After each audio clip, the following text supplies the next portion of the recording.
अस्सलाम वालेकुम स्टूडेंट्स। आज की वीडियो मोस्ट इंपॉर्टेंट है। वर्चुअल यूनिवर्सिटी ने जितनी स्टिकनेस कर दी है और इस दफ़ा जितनी स्टिकनेस के साथ आपकी मार्किंग की गई थी, बहुत सारे स्टूडेंट्स का सीजीपीए ड्रॉप हो चुका है, यानी कि डिक्रीज़ हुआ है।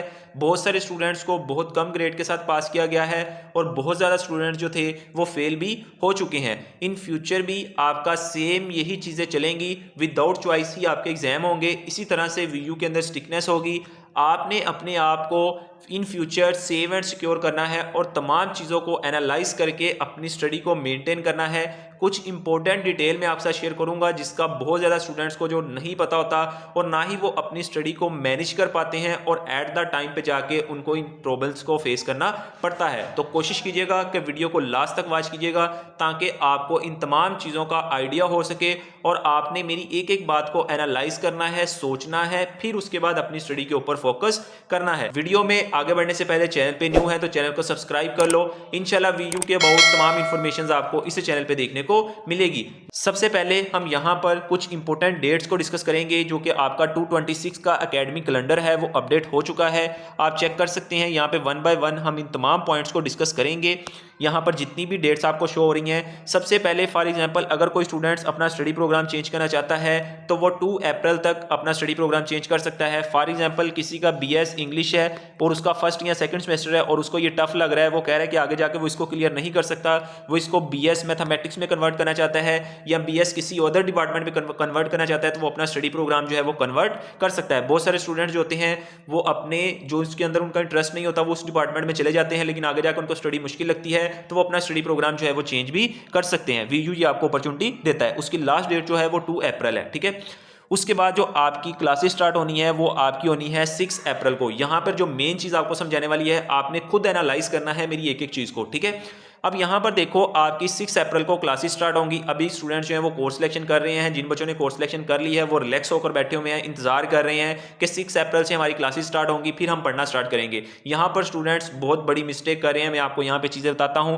हमारा जो मेन टॉपिक है यहां पर मैं इसको हाईलाइट करके आपको दिखाता हूं, ये चीजें हमने डिस्कस करनी है, ठीक है। यहां पर आपका मिड और फाइनल टर्म, यहां पर आपको डेट जो है वो अनाउंस कर दी गई है कि आपका मिड टर्म कब होगा और आपका फाइनल टर्म जो है वो कब होगा। अगर फॉर एग्जांपल हम कहते हैं कि हमारा 6 अप्रैल को क्लासेस स्टार्ट हुई हैं, ठीक है।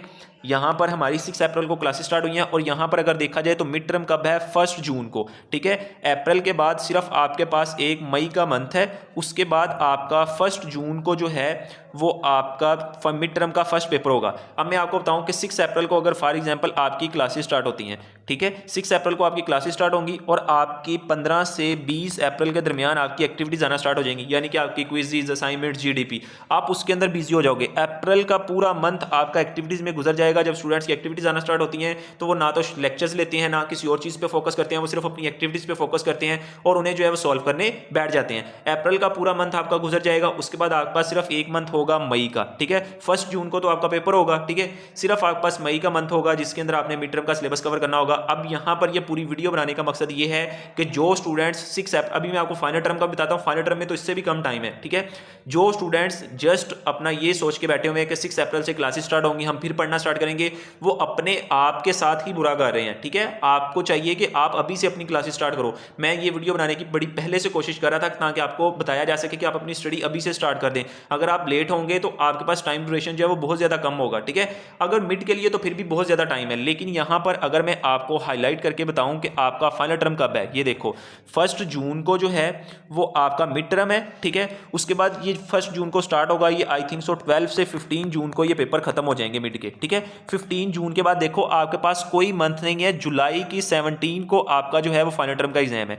यहां पे मैं अगर आपको हाईलाइट करके दिखाऊं तो यहां पे देखो ये चीज़ आपको नज़र आ रही होगी यहाँ पर कि हमारे पास जो 1 जून को एग्जाम आपके मिड टर्म के स्टार्ट होंगे वो 12 से लेकर 15 तक जाएंगे। उसके बाद आपके पास और कोई मंथ नहीं है, 27 जुलाई को आपके जो है वो फाइनल टर्म के एग्जाम स्टार्ट हो जाएंगे।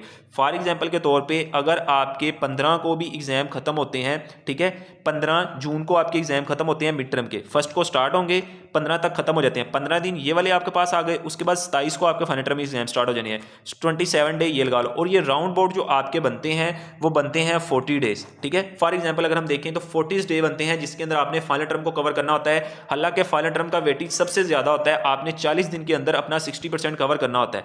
ठीक है, 40 के अंदर आपने अपना 60, पहले ये सारी चीजें मैनेज हो जाती थी। मैं मानता हूं पहले भी वीयू इतना ही टाइम ड्यूरेशन देता था, थोड़ा सा कम ज्यादा कर देता था इसको, लेकिन इस दफा स्टूडेंट्स का सीजीपीए ड्रॉप होना, वीयू की स्टिकनेस मार्किंग होना, इस सब चीजों को एनालाइज करते हुए मैंने ये सोचा है कि आपके जो 40 डे हैं ये आपके लिए बहुत कम होंगे 60% को कवर करना, क्योंकि कोई भी चीज आपके पास चॉइस नहीं है। अभी आप अपना गोल्डन टाइम पीरियड बिल्कुल भी जाया ना करें। मैं कहता हूं कि मिड टर्म एग्जाम से पहले पहले आपकी जब क्लासेस स्टार्ट हो तो आप हाफ अपना मिड टर्म का सिलेबस कवर कर चुके हो। ठीक है, उसके बाद नेक्स्ट डेज के अंदर आप अपना सेकंड मिड टर्म हाफ जो सिलेबस रह जाएगा उसको कवर करो, और मिड टर्म से पहले पहले ही फाइनल टर्म को टच करना शुरू करो। ये इतनी जो डीपली जाकर आपको कोई भी नहीं बताएगा।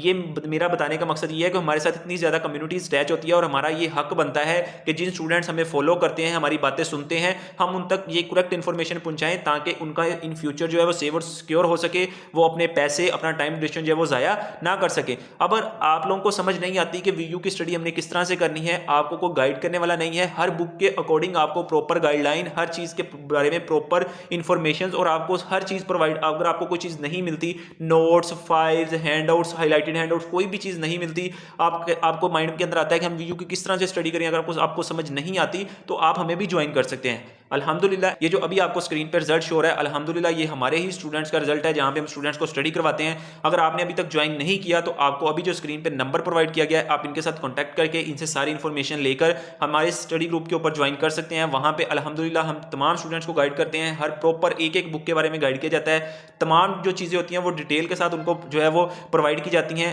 आप लोग भी ज्वाइन कर सकते हैं।